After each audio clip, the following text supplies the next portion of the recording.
Thank you so much for having me. This was a real surprise when I got the email from Sean, and I need to ask you, Sean, where did you find me? How did you find me? The internet. The internet, okay, all right. I will take down that LinkedIn profile soon. Okay, so I'm going to talk to you today a lot about public relations and communication. Not so much about science, because you all are the experts in science. I am not. But our squishy kind of science, communication, is very important for your success. Being able to get people to understand what you are talking about and to care what you are talking about. That's one of the major roles about public relations, as we will find out. Scientific American in July 2016 had an article talking about war on science. And what I really, really like about this particular quote, or this piece, you can't just throw more data and information at people. Milstein was one of the scientists quoted in this. It doesn't work. You're not addressing people where they are. There is a disconnect. And what I found in my years of teaching and in my years of practice, when I've been in boardrooms and I've been in classrooms and I've been with graduate students, looking at their faces, I can pretty much see if we're on board or if we're somewhere else. And that's where, those are cues for you to say, I need to stop and I need to figure out. We're going to look at some ways to do that today. My academic specialty is public relations.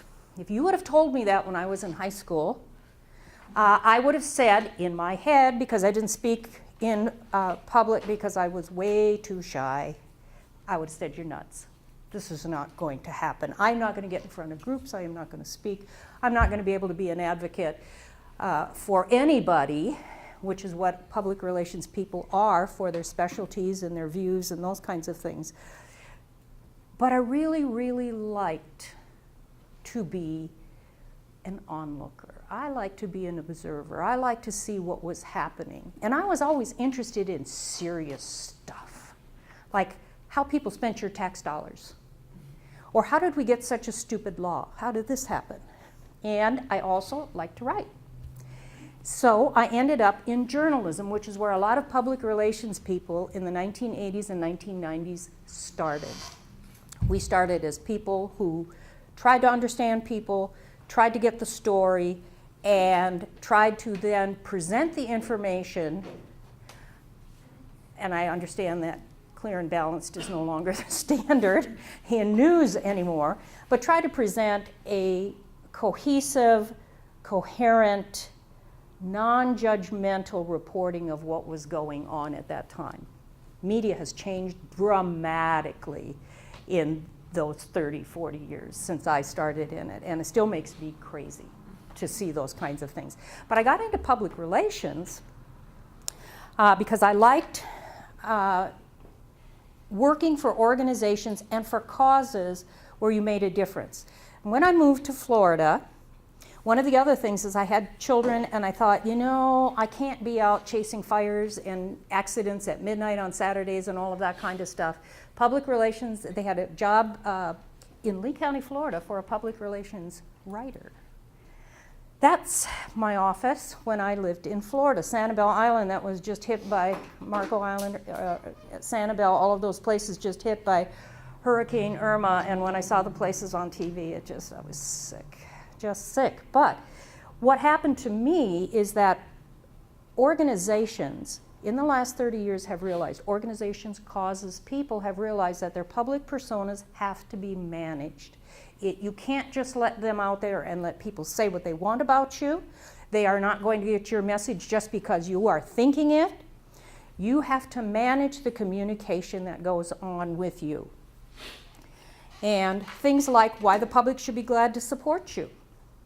For example, in Lee County, Florida, when I was there, it was one of the 5 fastest growing tourism destinations in the US.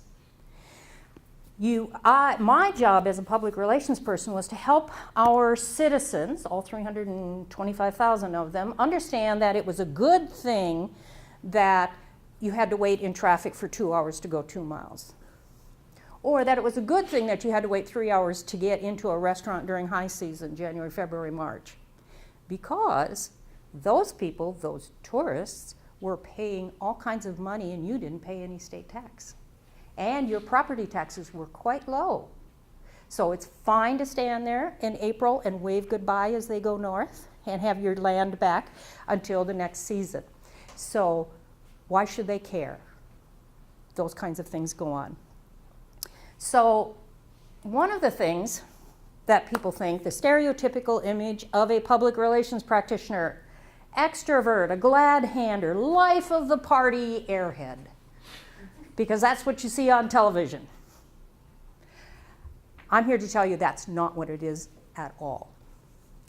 We are a serious mixture of psychology and sociology who try to understand human behavior and use communication as our tool to build those relationships with groups that we need. Government regulators, grant writers, or grant funding agencies, people in neighborhoods where you want to put your plant or preserve your resources, or you want to designate more public parkland, all of those kinds of things. It's between organizations, because organizations have personas. Kmart has a persona. Nordstrom's has a persona, kind of different, right? And stakeholders. Stakeholder is a key word for all of us in communication. It is not the same thing as a shareholder who owns financial stocks. A stakeholder has a vested interest in what you are doing. Whether it's, I don't want you in my backyard. I want you because you're going to provide jobs. I want you because you do research that is going to provide a cure for a disease that I have in my family. All of those kinds of things. They have a stake in what you are doing. So one of the things, for example, one of the examples that I was involved in is Coca-Cola does a lot of sponsoring of schools. And of course, in return, what they want to do is they want to have all of their vending machines in schools. And so that the kids will drink Coke and all kinds of sugary drinks and all of that kind of stuff. But at the same time, what they do in a number of schools, and this went across the nation about 10 years ago, Coca-Cola paid for band instruments, band uniforms, band camps. So do you want to, here's your trade-off. Do you want those vending machines in your building? And as you know, we're at Pepsi campus here. So I have to smuggle my Coke in and my Coca-Cola in. Let's put that, it's on tape, all right? I have to smuggle my Coca-Cola in because this is a Pepsi campus. And so there's your trade-off. So what are the pros and the cons of that kind of thing? And of course, then we get into issues like, well, if you're a parent, tell your children not to buy the stuff out of the vending machine. We all know how that works. Okay. So what I'm going to share with you today are 3 important concepts in communication that scientists can use when you are communicating with your various audiences. And I think you will find these useful, and I'm going to ask you at the end to send me an email with something. So the very first thing that we are going to talk about is knowing your stakeholders. So give me a one-word description of yourself as a scientist.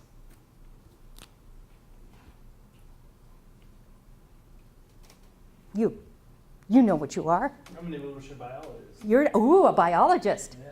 So what does that mean? What are you? What are some of your characteristics? Oh, I don't know. Sarah, Don't ask me. Okay. Inquisitive. Oh, That's a good one. inquisitive. Okay. I was going to say inquisitive. obsessed at times. Inquisitive. Okay. Sarah. Now I have I'm your not name. a scientist. Oh, you're not a scientist. All right. Where are my other scientists in the room? Sir. Curious. Curious. Is that different than inquisitive? Okay. Someone else. I need one more. An engineer. An engineer, okay. Tell me as an engineer, because you're very much related. Practical. Practical. I love that one. Wonderful. Okay. Now, you just met me as a public relations practitioner. First thing that pops in your head, characteristics or ways of living or whatever for a public relations person.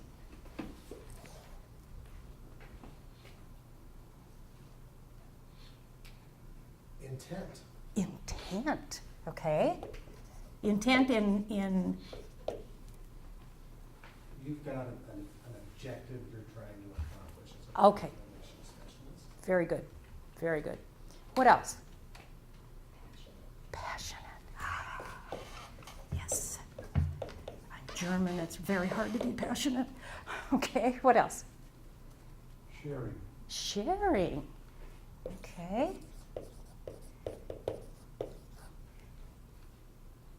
Kind of different, huh? All right, your impressions. Let me show you a couple of things that I think you will help us understand each other. Myers-Briggs is a type of psychological test, and they do personality types, and they've got 16 personality types. Just for fun, go look it up and take the test. It's free. And it's really interesting because it's going to put you in a category. And they have a scientist category. Yeah, isn't it interesting, isn't it? Okay, you are an INTJ. What that means, now we're painting this in very broad strokes here, folks, all right? So an INTJ means that you are more introverted than extroverted.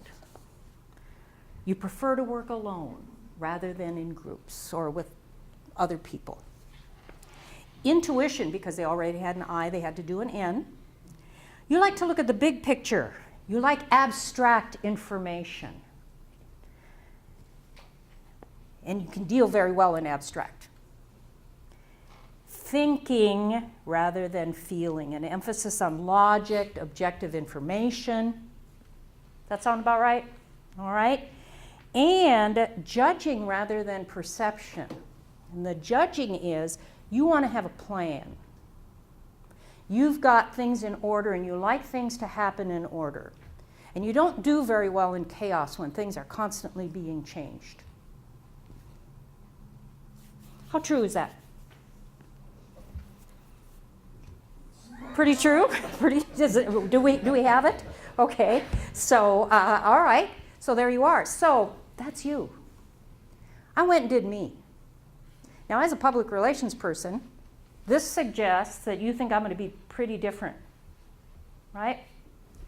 Well, I'm not. I'm an INFJ. The only difference between a general scientist and me is I score higher on feeling. My score was 52% feeling and 48%. It gives you a scale on these kinds of things.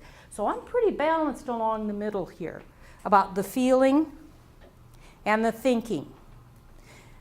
That's why I use the word airhead to describe what people think of most public relations practitioners. Extroverted. No, I am actually not an extrovert at all. I got to have my downtime. I got to have my time alone. I got to have my time to think. And I don't like it when I'm interrupted. I brought my husband today because he's a retired journalism professor, Dr. John. And he will look at me and say, "Do you need some alone time?" And I'll say, "Yes, I do." And he gets it. Now, Mr. Friendly there. And he always tells me that, he's in the grocery line, he's talking to the cashier, he wants to know about her whole history, all of this kind of stuff. I want to pay for my groceries and go home. Can we just do that now? And I'm the one who has had the most experience in public relations in our house. And it's really funny because he said, "You're certainly not very friendly." I said, "I'm not here to make friends, I'm here to buy groceries." Is that what you would say? Yeah. Yeah, see? Mm-hmm. All right, so I am introverted in many different kinds of ways. Intuition, if you are in public relations, and this is an all good communication, you are dealing in things you can support, whether it is a feeling, whether it is science, whether it is a piece of legislation. You need to deal in the facts. And what people consider the facts of a situation or the different scenarios in a situation or the different schemes of things. Though you have to deal in those kinds of things. You cannot deal in this airy-fairy business. It doesn't work because people are smart and they know what's going on. The judgment part of it, I like order. And yes, we tend to, in public relations, we're called upon when there are fires to put out. That should have been taken care of. 85% of all crises were incidents that could have been prevented. But people swept them under the rug, said, oh, people don't care about that, whatever kind of stuff. Very interesting things that go along with that. So in some ways, I'm a lot like you. Are you surprised? Yeah? Yep. Okay. What this means for you as a scientist, help me out here now.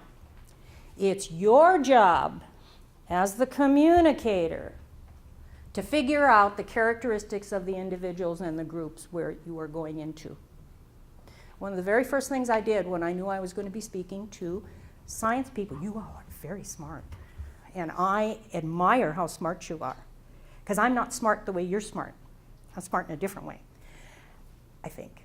And so understanding, no, we're not going to do that. No. Let's all get here at 9 or midnight and watch the scan. Cool. Okay, to figure out the characteristics of the group. What do they know? How educated is your audience? Are they children? Are they adults who've had some experience with this? Have they had a personal experience with it, which is going to make something a whole lot different? All those people who were affected by Harvey and Irma and now Maria are going to have a very different opinion, I would suggest to you, about climate change and hurricanes and what you should be doing. I used to work in hurricanes in Florida, and yes, I have a very healthy respect for them. So knowing where people are coming from and how much do they care. Our last presidential election, I think, was just such an eye-opener for our traditional political parties.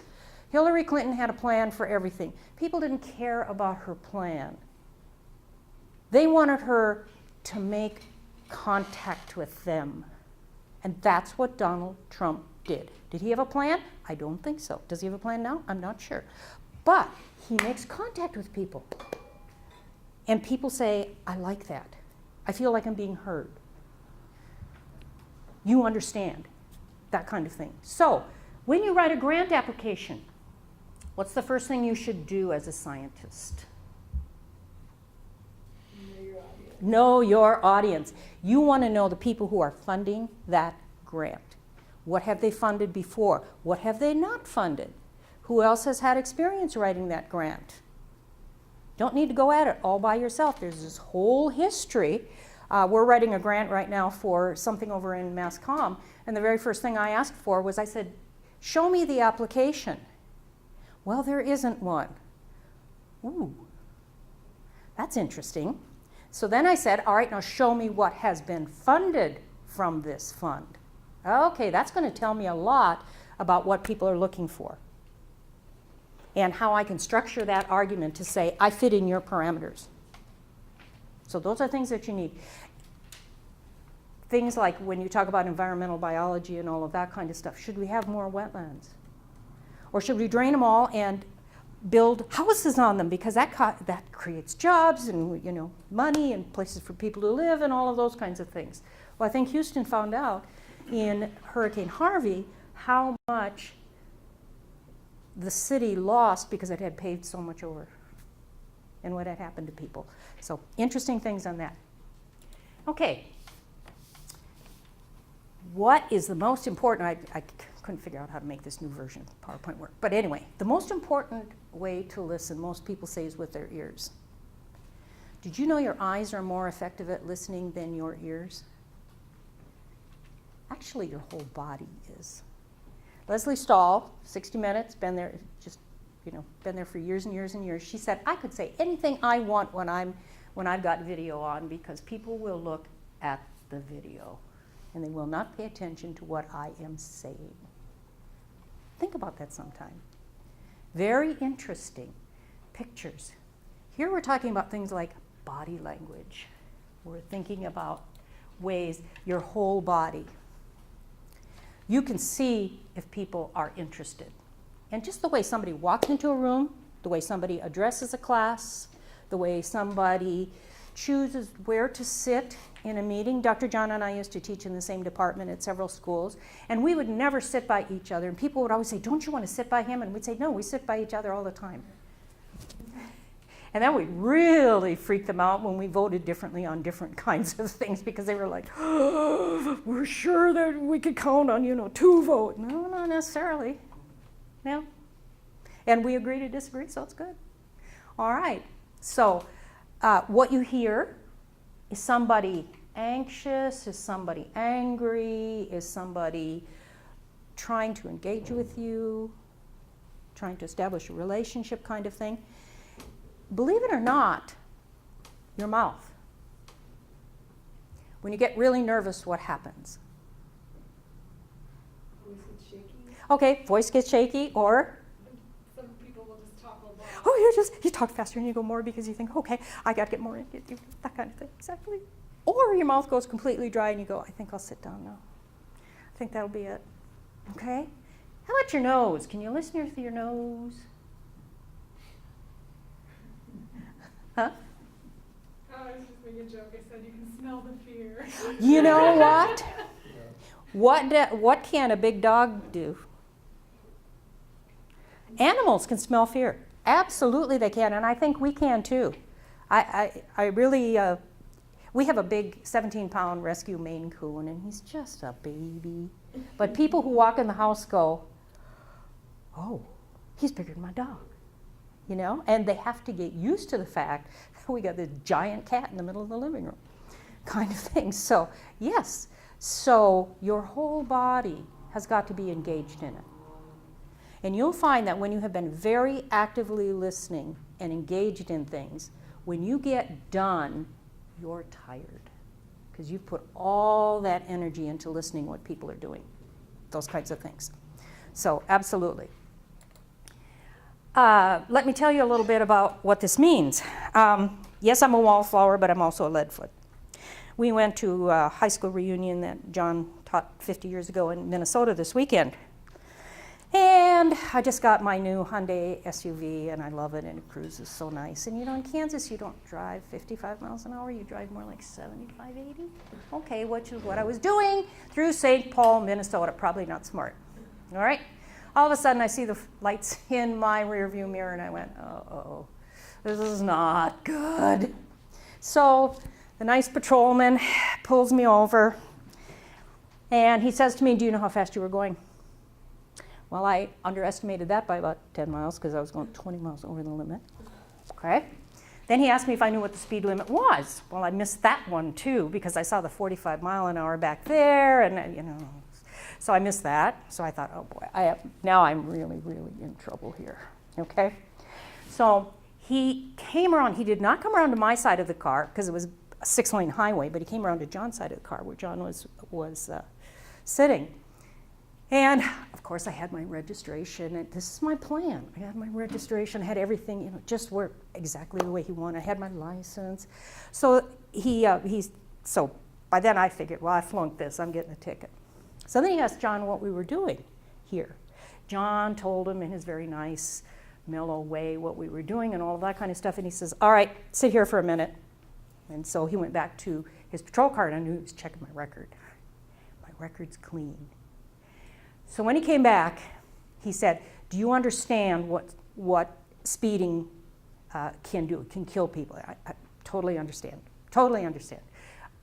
I mirrored what he was saying to me. And I really meant it, because I did know that, plus I was scared of getting a ticket. All right, so that kind of stuff. So he says, all right, here's the deal. He said, I'm going to give you a warning. I said, I really appreciate that. And so we parted ways, shook hands, parted ways.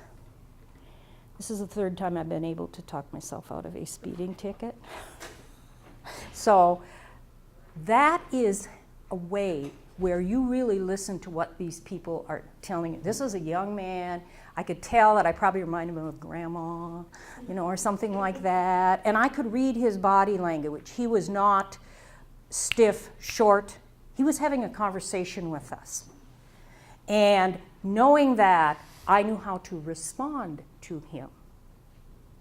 And so that's what you pick up your cues from other people. How are they reacting to you?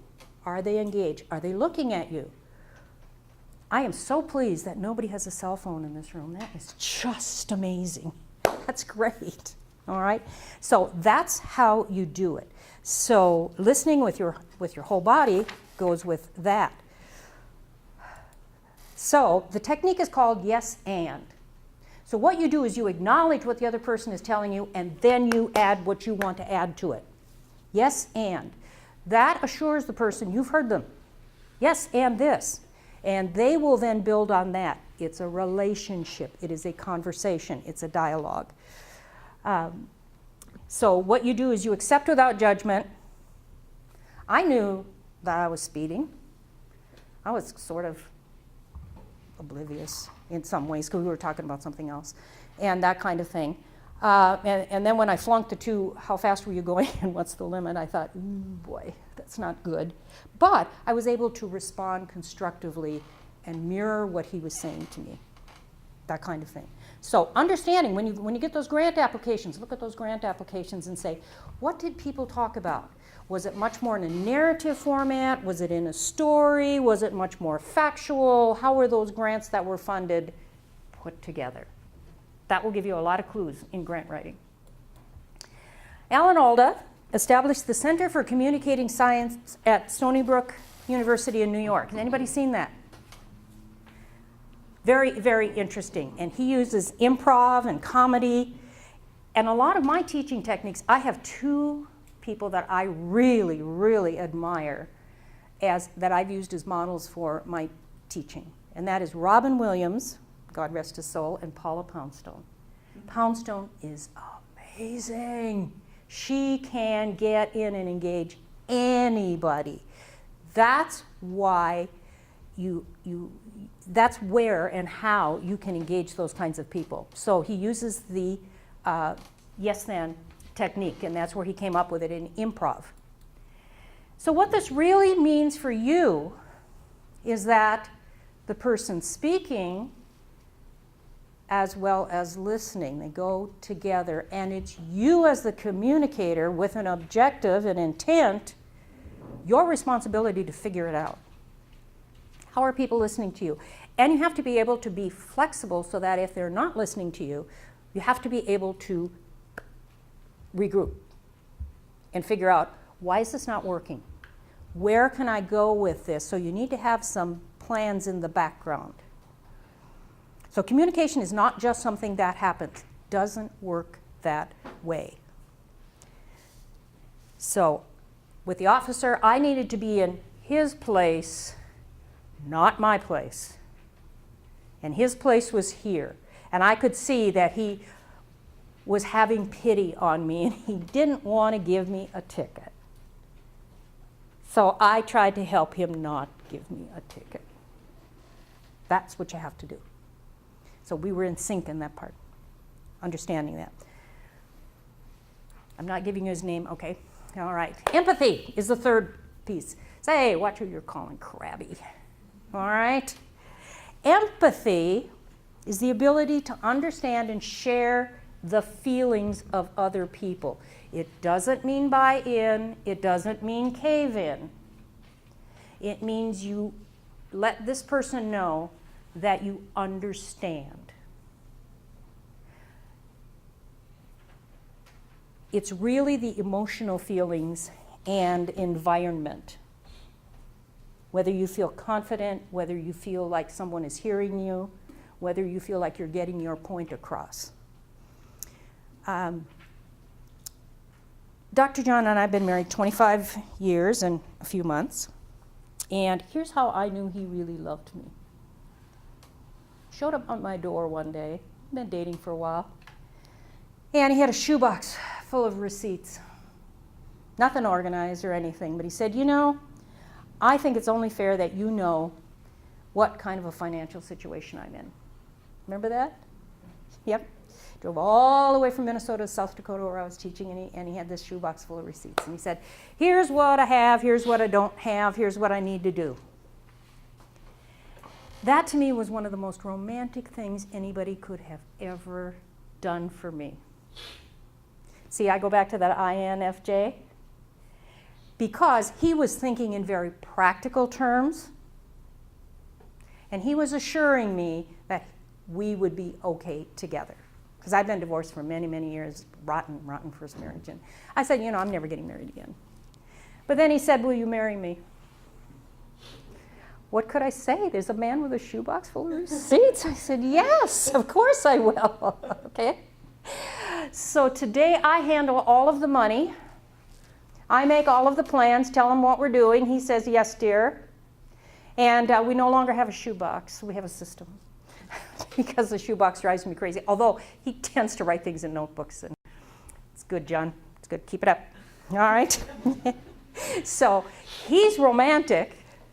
I have learned to be more thoughtful and romantic back to him.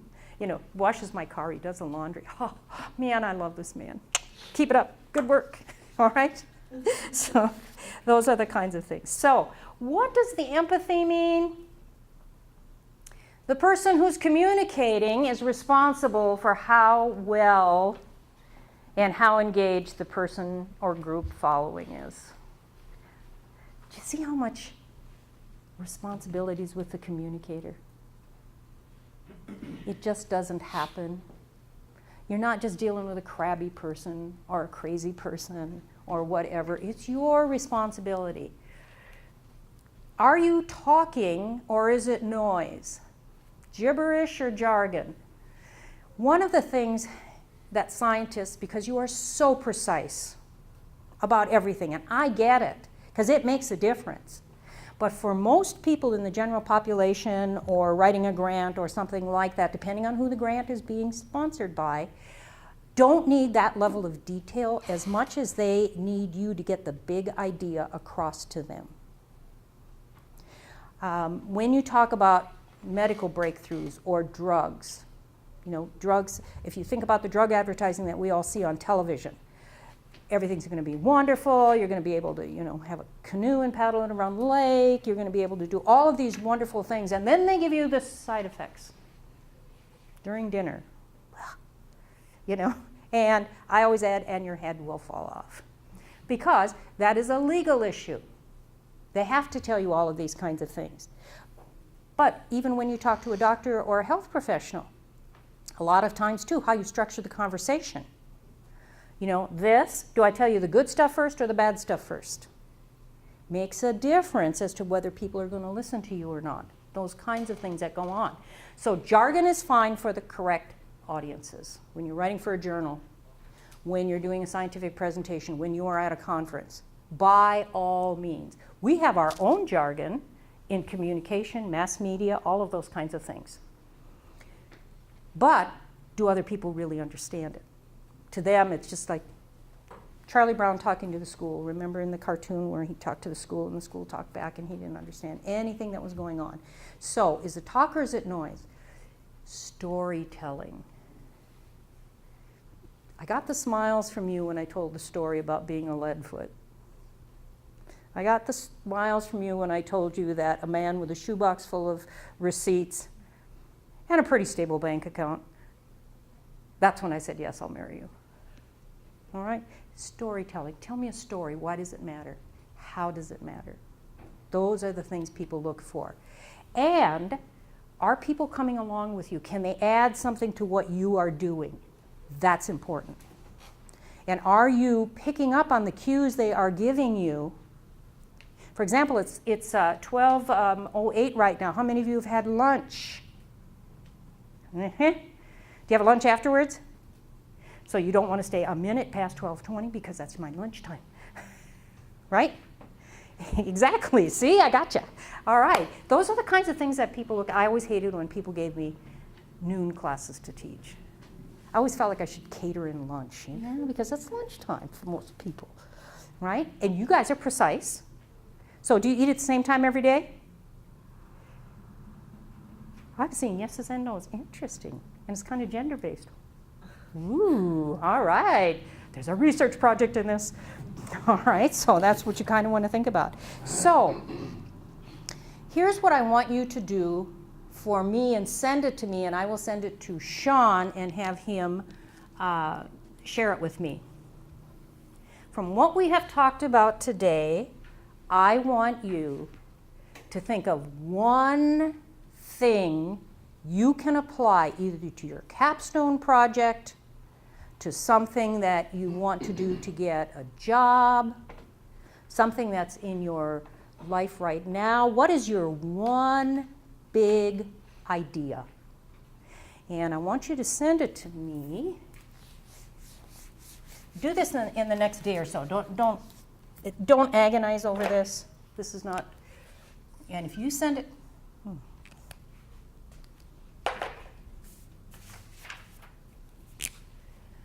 Oh, yes, I'm going to ask the legislature for more markers.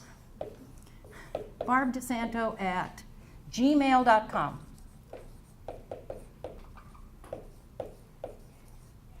Because as a public relations practitioner, it's all lowercase, what I want to know is, how successful was this for you?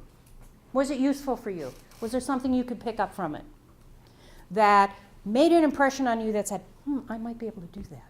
I might be able to use that. Because communication is a very, very important part of every single thing that we do. And if we're not getting across to people and we're not making contacts with people, you're not going to have as much success in the things that you are trying to do. There are such brilliant people. Scientists are such brilliant people. I've gotten to love science more as I've listened to more science people and listened to what more people are doing and gotten more involved, especially in the climate change thing that I'm very, very interested in. For example, you can look to see the words that people use to describe climate change. Is it a crisis? Is it a natural evolution? It doesn't exist. That's a semantic study that people do. One of the things that somebody just did a fabulous paper in communication and mass media actually looked at how different newspapers report terrorism. Do they report it as terrorism or do they report it as a crime? Well, it depends on your legal system where it happened and whether it's going to be prosecuted as a crime, but is terrorism a crime? Those words have very different meanings, very different meanings. And so what I want from you is your one big idea. Questions?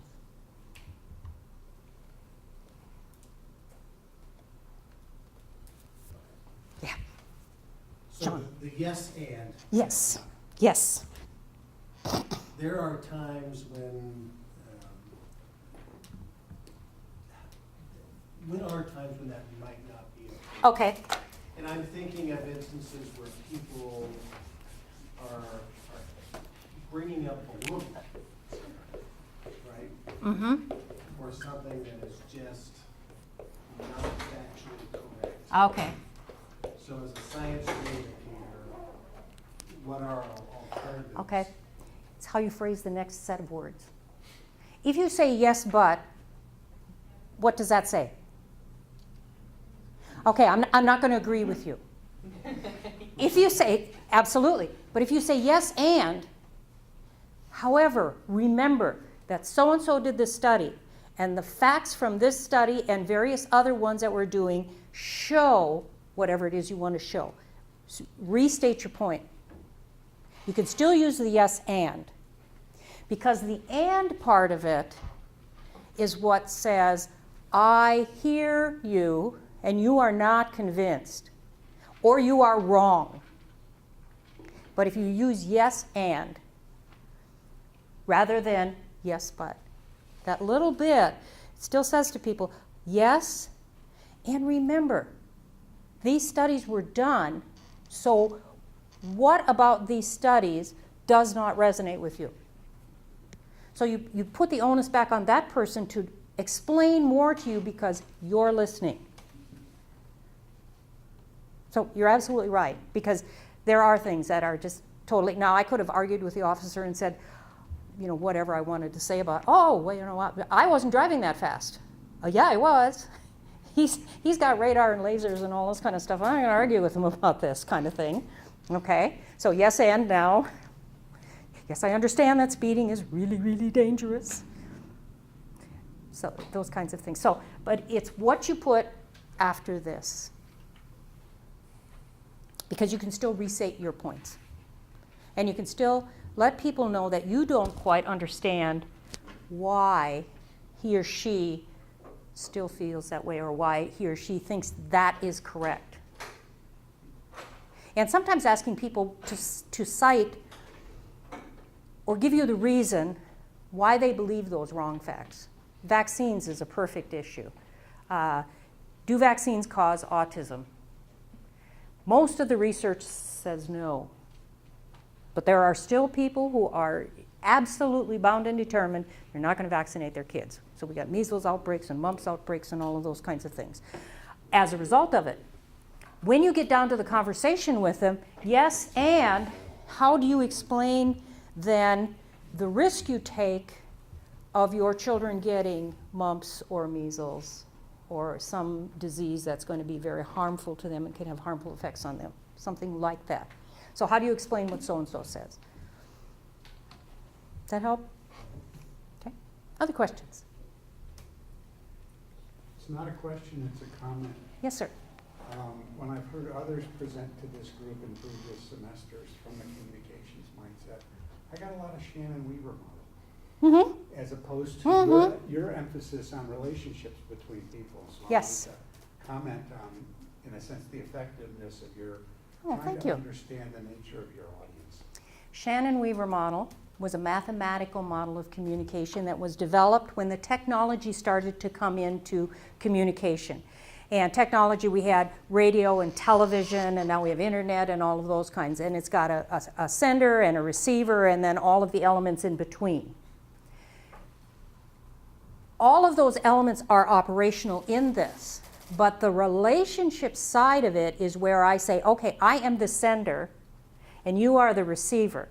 So building that relationship rather than, Shannon Weaver is very linear and very practical, and everything fits in a box, and then you figure out where it went wrong. You can't do that with human people. You've got to figure out what the experience is. If you've had, for example, Dr. John, his first wife, Carolyn, whom I knew, and she's a lovely, lovely lady, died from MD. And so I knew when he was asking me if I wanted to spend the rest of my life with him, I knew what his track record, shall we say, is. And I always said, you took such good care of Carolyn all of those years, those 32 years that you were married. And he always says to me, I am not a saint. DeSanto of the saints, come on. I'm Italian. Yeah, I know you're Italian. Yes. And I'm German and Dutch, and so it's just a wonderful mix kind of thing. But you're right. It is the relationship. I need to find out where you are coming from, and not just as, in that linear kind of a fashion. And that has kind of gone away now, even as mass media has changed so much. Because if you have Facebook or Instagram or Twitter or any of those kinds of things, you're a broadcast station as well as a one-on-one communicator. It all comes down to intent and motivation. Yes. Yes. So, and the other thing is, if I lie to you, there is no relationship. None. You can destroy that very, very easily. Relationships are fragile. And it takes time to build them up and to keep that trustworthiness. And even though I know that someone is not going to agree with me, I still have a relationship with them because I respect where they are coming from and why they are coming from that perspective. So, any last questions before dinner? Thank you so much. Oh, yes. There was not too long ago, PBS ran a nice program dealing with Rachel Carson and silence. Yes. And Yes. public relations was not portrayed very well in that. Of course not. Of course not. We have a terrible reputation because most people think that we're that loudmouth airhead. That's what they think. And they think that we will support anybody and say anybody that we want. But true public relations is based in an individual's value system. If you are working for an organization and you can't support what that organization is working for, you need to be somewhere else. That's what you need to be. And that's what comes down to the philosophy of public relations. And I'm really interested in what people's philosophies are who work in the field. And I know a lot of people who work on that part of it to educate their people in-house, for example, by saying, you know, I had a county commissioner one time in Lee County, Florida, and he came into me and he said, I want you to tell people that I want you to put certified engineer after my name. I said, but you flunked the exam 3 times. You are not CE. And he said, well, I want you to do it. And I said, well, I'm sorry, I can't. I said, everybody knows that you are not. That's not going to do it. I said, you have a communications person. Why don't you have him do it? And I'm thinking, man, I'm going to get fired. But he got overruled by my boss. But at that point, I started to notice other things in that particular job that were happening, that were people were fudging details and stuff that people knew. You can't do that. So part of my job is to be brave inside my organization and say, you can't do that because. Here's what we need to do to fix it, perhaps, but you cannot paper over something with public relations. Simply can't do it. There's been a whole study, a whole line of research on journalists who use the term in a public relations move because it implies it's something sneaky, underhanded, not true. Yes, absolutely. We have a terrible image problem. That's ironic. It is, isn't it? It is. But I think you have to, the people that I work with know what my value system is and what my philosophy is, and they come back to me. I have more people come back to me than don't come back to me. Because I'm starting my own little company now, and I've already got 3 consulting gigs. I'm so excited about it. But people know me. And I have to earn that trust and that respect. And I have to be very truthful about what I can and can't do. I cannot guarantee results. I can look at it and say, this is our best course of action. This is what supports the research that supports it, and all of those kinds of things. And this is part of my evaluation of how well I did with you. Whether you found something useful. You gonna be okay with that? Okay. Okay. The nice thing about this is there's no right or wrong answer. But you got to support your answer. It's got to make sense. So thank you very much for having me. Very much enjoyed it.